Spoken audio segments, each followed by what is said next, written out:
All right, it's that time once again. We're going to hear Sargon talking about the culture war. And he's got two guests that he's going to be discussing the culture war with. And we will we'll address them as we go. So here we go. Discussing the culture war. It doesn't seem to be overstating the case that there is some kind of global takeover by a particular cabal of people who all share a particular worldview. So what you're saying is pop culture, which is popular culture, is scary. That's what you mean. Which seems to be a kind of managerial view of humanity, of what humanity should live under. And as someone who has been quite independent my entire life, I find myself viewing it with a great deal of horror, actually. Yeah, you and every other conservative for the past forever. Look, it's really serious. The whole thing is very silly because when has the world not been managed? When has there ever been a point where people are like, actually, yeah, I think we're pretty free right now. We got a good thing going. We're pretty free. Yeah. When? Where? Point it out. Like, what the fuck, dude? Holy shit. What do you guys make of that? Well, managerial is the right word because the history of the World Economic Forum. John Laughlin. Okay, we'll start with this guy. He is doctorate in philosophy from the University of Oxford, studied at Munich, lecturer at the University of Paris. He is a Eurosceptic conservative author who writes on international affairs and political philosophy. He has, he's condemned the International War Crimes Tribunal in The Hague. He is against The Hague. Okay, that's fascinating. He's anti-NATO. Okay. He didn't like that the West was in opposition to Slobodan Milosevic, who was a fucking nightmare. Holy shit. Crazy shit. And let's see. He claimed that Ukraine's presidential candidate, Yushchenko's coalition, was linked with neo-Nazis. The successful attempts to seize power backed on the streets by druggy skinheads. Fascinating. Okay. All right. So now we know who we're listening to. Yeah, there we go. Forum, as I'm sure you know, is that it was created in 1971, I think, as the European Management Forum, and Klaus Schwab is in fact a professor of management, and so he indeed. Milosevic was a fucking maniac. Yeah. The whole doing a genocide. Yeah, absolutely. And of course, he is buying into World Economic Forum conspiracy theories. Of course, ticks all the wrong boxes because he is a managerist. He is the embodiment of James Burnham's managerial revolution. And I think the reason why we are, the opposite of the World Economic Forum is the thing, probably to summarize the thing that we hate most about it, is this conjunction. Is it the Jews? Is it the... Nah, sorry, I'm putting words in his mouth. My bad. Of big business, big corporate business, and leftism. In Britain and in other countries for many decades now, the right has allied itself with world capitalism, international capitalism. But I'm afraid, in my view, the right has chosen the wrong ally, because on the contrary, as we've seen only recently here in Britain with based anti-capitalism, probably not. Nigel Farage's the cancellation of his bank account, we can see that big business, big banks, big corporations have become left-wing organizations, culturally left-wing organizations. So it's this. So big bank and business interests are left-wing. How exactly? Like it's such a fascinating thing to say, because you could just say it and it doesn't make any sense, but people would be like, yeah. Oh, sure. This drift of liberalism, or what pretends to be liberalism, towards the left, which the World Economic Forum embodies, I think, more than anything else. I hate to say it, but I think it's not even what appears to be liberalism. I think it is, yes. It's kind of inevitable. Well, I mean, yes, I agree. I like you. I think it does actually come from liberalism itself. But on the other hand, We are now in a world where there is no rule of law, where property rights are, There's no rule of law. We live in a world with no rule of law. severely curtailed, if not completely destroyed. Yep, nobody has property rights anymore. Haven't you guys noticed like how we killed all the landlords? Yep, they're all gone. There are no more landlords. Yep, we've removed them. Where there isn't really freedom of speech. So all those Yeah, right. Freedom of speech. Yeah, you remember how we're all getting arrested because we tell Joe Biden to go fuck himself. Have you noticed that? Like I was arrested for that just yesterday. It happens daily. What happened to the freedom of speech? basic building blocks of classical liberalism have of course, in the recent developments, been brushed aside. Why do you think that is? Well, I think it is because liberalism is it is indeed in the actual essence of liberalism itself, which set itself up in the 17th century as a neutral structure. It would take Hobbes. The idea was the state would prevent conflict and so on, and then later on it was the market or the law or these so-called neutral structures which were supposed to It's so fascinating to me when people have to like anthropomorphize liberalism into something that's like a larger, more cohesive and concentrated effort rather than what it is, which is the tropes and trends of a country's belief system towards governance. Like how things naturally drift towards. It's one of these things, like, to believe this stuff, you have to inherently deny the very real phenomenon that is, as societies progress and as they advance, they naturally drift towards liberalism and progressivism. They naturally do. They just do. That's just how shit works. But instead it has to be like artificial for them. They have to deny this because otherwise it shatters any kind of manifestation of their worldview as organic. You know what I mean? Dissipate away social conflict. In reality, all declensions of liberalism are progressivist, and they want to improve society, to create a new man, and so on. And so they can never let up. They're always seeking new dragons to slay. It's yeah. That's a good thing, right? That's a good thing. Not a neutral system, liberalism. It's, on the contrary, a militant system. And that's why the programmatic book of late 20th or mid 20th. Pick up thy arms, liberal soldiers. We march on the latest problematic. Century liberalism is called the open society and its enemies. And indeed, liberalism, I think, defines itself. In some ways, I sometimes say a bit like Protestantism, only in terms of its enemies. And that's why it's constantly seeking new enemies to justify its own sense of progressivism. It is interesting, isn't it, how it has this unspoken doctrine that allows it to render everything in reality as being in some way problematic. No.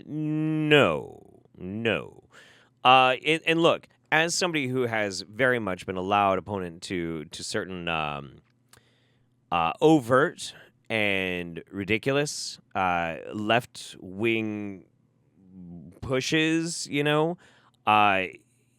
like I can see examples of that happening, and I, for a time, was very much lulled into the idea that it was one of the great, great dangers to our society, which it is not. It is not.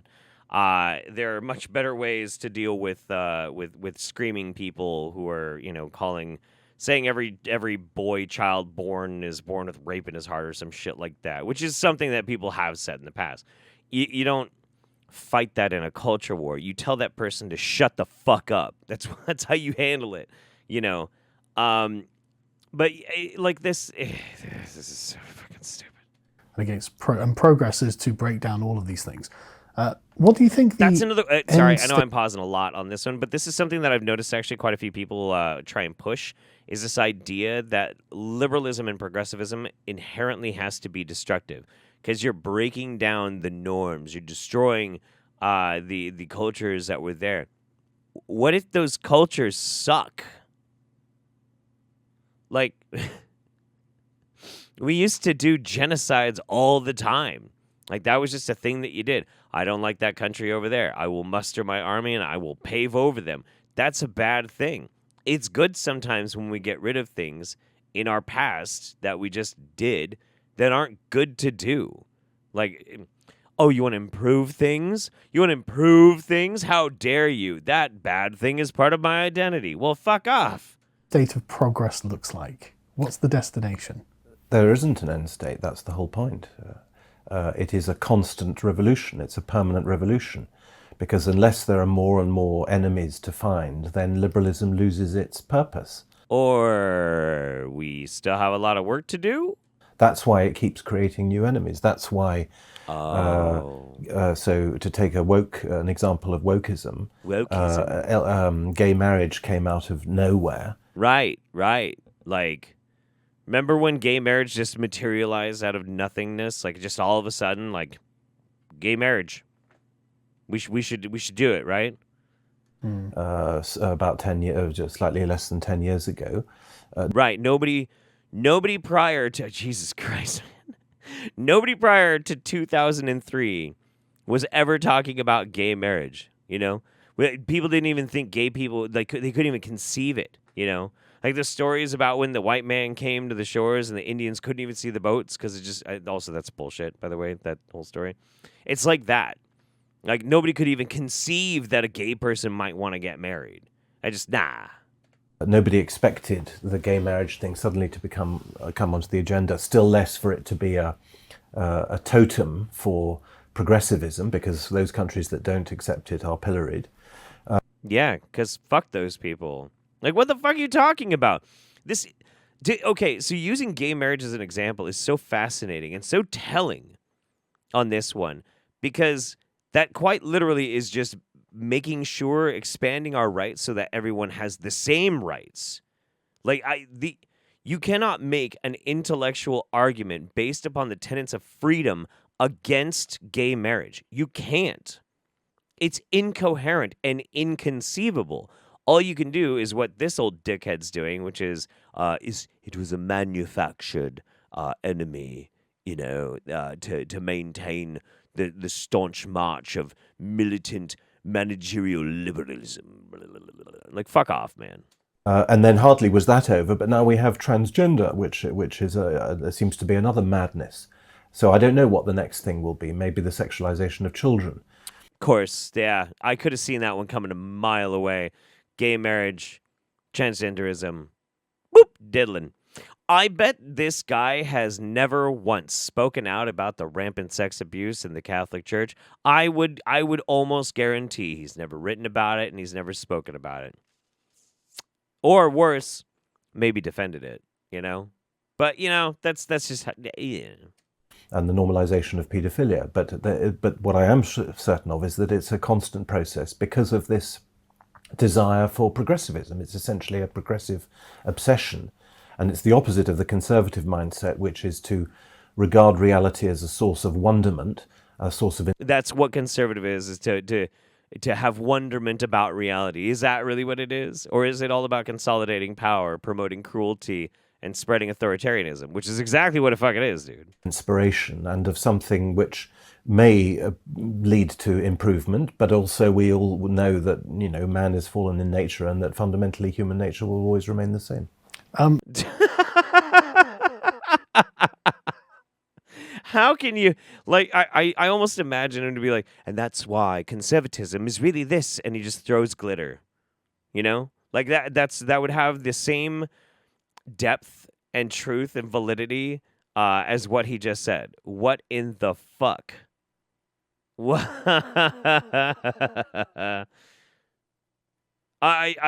Dude, I don't get it. I don't get it. Yeah. Yeah, you know who did some horrible things to children? Slobodan Milicevic. Yeah. No, he's not going to mention that. No, he likes him. Fucking weirdo. I'd like to advance a theory as to what I think the end state is of progressivism. Oh, please tell me. I think that the problem with liberalism is essentially the fetishization of reason and the raising of this to levels of essentially a divine quality, Yes. which renders the human body Uh-huh. the issue itself, because of course a man's will and reason are trapped within his own skull. Okay. This is going an interesting place. Is he gonna get into is like transhumanism? Is this it? Like, I don't know, he's got a weird look in his eyes too. He's about to say something really stupid. Which is attached to the rest of his corporeal form. And this leads them to find everything about material reality to actually be the problem. Absolutely. And therefore, everything becomes subject to the whims of a person's, just desires and will. Okay. Isn't that like how we all live our lives though? Whether or not we cloak it in a bunch of bullshit and rules, magic sky leopard belief systems, what the fuck? And this means that essentially what they're trying to do is liberate themselves from their own bodies. Absolutely. Well, that's the Gnostic Reality itself. That's the Gnosticism that Vogelin talked about, which we see in the transgender movement, but what we see also in all the attempts to plan society. This is transhumanism. As you say, the fetishization of reason, or perhaps more precisely of will. Well, I should have. Because reason, after all, it's a tool. to look at the world and to understand it, and so on. Yeah, but no, I think you're absolutely right. But this, I'm glad you said it's a kind of Gnostic philosophy, because there are huge amounts of metaphysics attached to the idea that actually the will isn't the product of the body. Oh my God. Okay. Jesus Christ. It's so interesting because the content and quality of this conversation is like a round table Timcast IRL kind of conversation, but they're in a posh like library, a British library with these fancy leather chairs and shit. So it has this veneer of like more intellectualism, but it's so stupid. It's like it's the most hollow-headed shit on the planet. Because which is ironic, considering these people are all materialists. They don't have any theological views whatsoever, and yet it's all buried underneath the layer of materialism, and they can never really be honest about their own beliefs, can they? Yeah. Can you? Carl is literally a fucking propagandist, like, and it's so funny too when he puts on these airs of like intellectualism, and then you read his Twitter, and he's just an absolute scumbag, just a piece of shit. This is the most judgmental, nasty, dumb fuck. It's so wild. I mean, there are many contradictions. One of the things that strikes me most about the transgender movement, which you might think had come out of the 1960s and free love and so on, is... Why would you think it came out of free love? I don't understand why one would think that. That's really bizarre to me. Why would you think that? Like, I guess these people tend to have this concept that all human beings are like made from the same archetypal blanks, and they have to be influenced into this sort of thing. Like it's all a choice, or it's all like you're a slave to the things that you're subjected to, and there's no real like individualism. It's strange. Is that actually the transgender movement is not about sex. Because if you have a sex change operation, you can't have sex. Oh, so you were almost there. It's not about sex. It's about gender and choice, like that. But and I hate to break this to you, but if you do have a sex change operation, you can still have sex. There are lots of ways. Does John Laughlin here not understand that there are more ways to have sex than just missionary in the dark? Like, oh my God. As a matter of fact. It's a very... This man has never received a blowjob, and it shows. It totally shows. Very peculiar development. In fact, it's a dialectical opposite of the place where it started. But I think that's part... So not only is he's wrong about where it comes from, the movement. He's wrong that it's a movement in the way that he thinks he understands. He's wrong about sex changes, and he's wrong about what transgenderism even inherently is. So in all ways, this massive dumb fuck is displaying sheer amounts of wild ignorance. It's really crazy. I think this dialectical thing where one thing and its opposite can, as it were, both be true, is part of this cyclical and very destructive process of progressivism.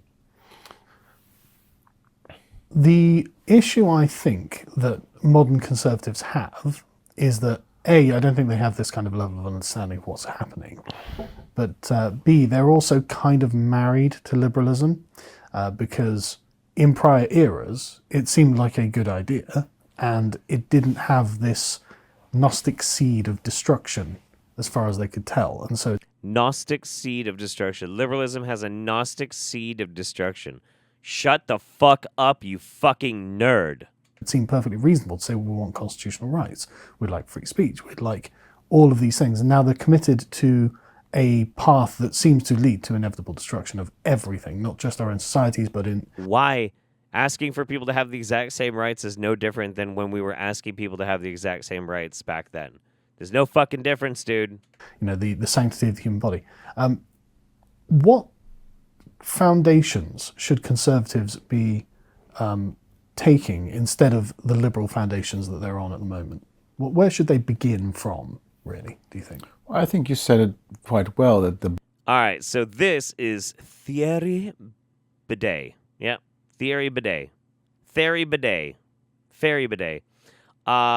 So this dude is a fucking lunatic. So there. Okay. God, his long list of like absolutely batshit perspectives. God, where to fucking start?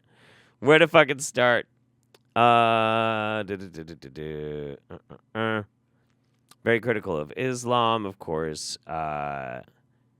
He was confronted about whether there's a relation between IQ and race in a debate. He refused to answer the question. Of course, refused to answer the question. It uncovered WhatsApp messages sent by Bidet to fellow party members in which he claims white people have a higher IQ than Hispanics and African Americans. Right? Yep. So he's a race realist, adherent of the cultural Marxism conspiracy theory, calculated effort to destroy Western culture by academic and intellectual means. He stated that COVID-19 was introduced by George Soros to steal freedom. He claimed that he didn't say that, but he did say it. Yeah, he's a psychopath. He compared measures to combat the spread of COVID-19 to the persecution of the Jews by Nazi Germany. Pro-Russian, said that the war in Ukraine is a fault of the West. Stated that September 11th was a false flag operation. In an October 2022 interview, Bidet promoted the conspiracy theory that the world is controlled by evil reptilians. He also said he's a fan of Vladimir Putin, whom he called a hero we need. Yeah. Great. Good shit. Really good guy to have on your podcast here, Carl. Great choices were made. Holy shit. biological reality of life is essential. And that also pertains, obviously, to the great taboos regarding the immigration discussion.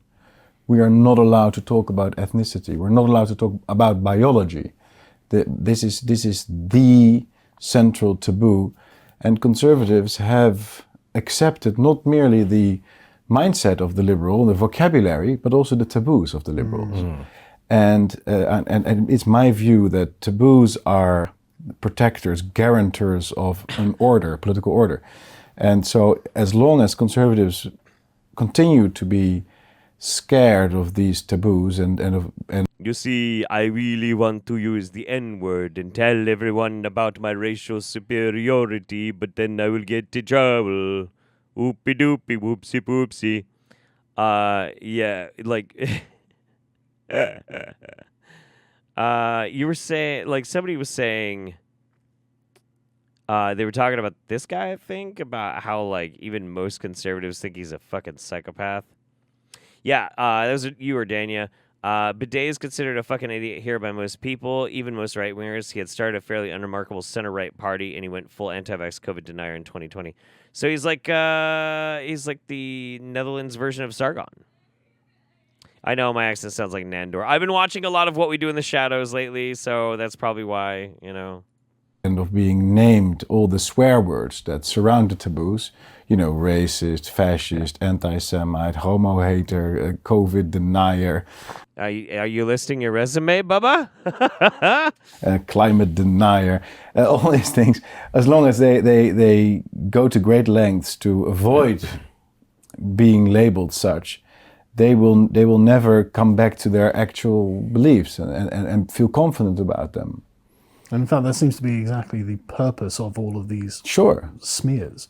Sure, they intend to incite fear into people, and they make me feel bad. And the consequence is that they will sort of accept something. And there was just one more thing that I wanted to add. You mentioned the philosophical origins of liberalism, 17th century, all these things.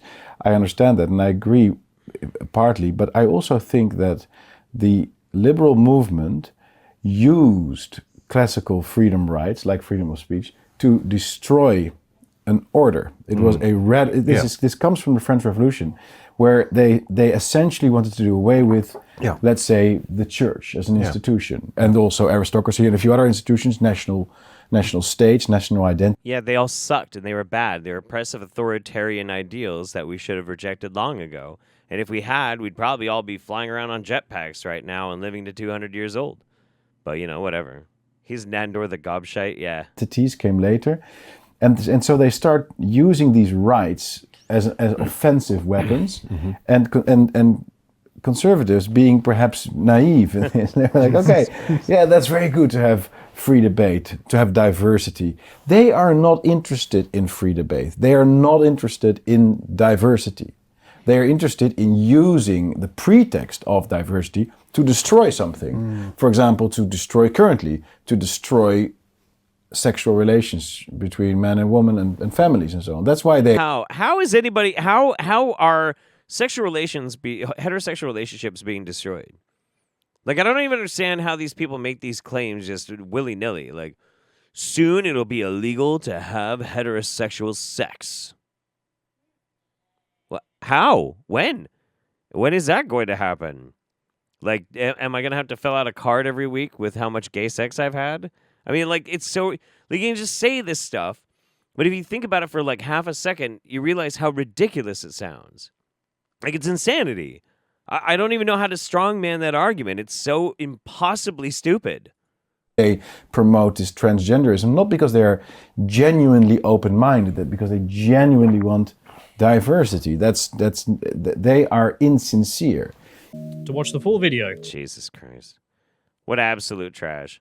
Yeah, great job booking people about as hateful, intolerant, and stupid as you, Carl. Good fucking job, man. Good job.